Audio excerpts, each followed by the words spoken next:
During the latest siege on Gaza, Western media coverage has been downright shameful. Take a look at a couple headlines from this morning. 3 days into the Israeli military offensive dubbed Operation Protective Shield. First, Fox News says Gaza rockets aimed at Israel. What would you do with just 15 seconds? Wow. Then, so-called liberal alt-news site Vox declared the tragedy never ends. Palestinian rockets force Israeli peace conference to evacuate. Moving on to Human Rights Watch, an organization that's supposed to be unbiased of its criticism of atrocities, even it leads with indiscriminate Palestinian rocket attacks. But while misleading headlines framing the violence as one-sided is dangerous enough, nothing compares to the blatant misdirection displayed by ABC's Diane Sawyer last night. We take you overseas now to the rockets raining down on Israel today as Israel tried to shoot them out of the sky. All part of the tinderbox, Israelis and Palestinians, and here an Israeli family trying to salvage what they can.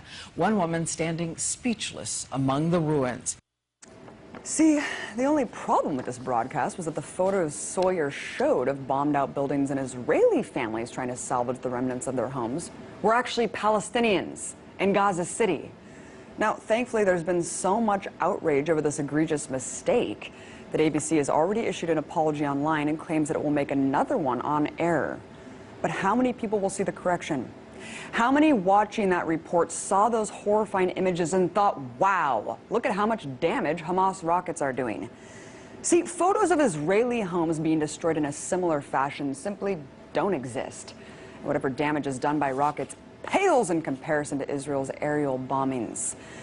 Yes, we all make mistakes. Goodness knows I've made plenty on this show. But this is not just a common or excusable mishap.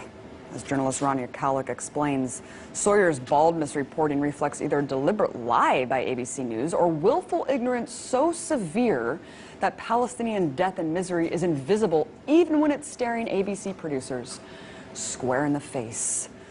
Death and misery, which, by the way, now amounts to at least 90 Palestinian deaths, according to the Gaza Health Ministry, and over 339 injured at the time of this broadcast, while 2 Israelis have been injured as a result of the rockets. But you won't hear this disproportionality reported in the Western press, because Palestinian deaths are just another inconvenient truth.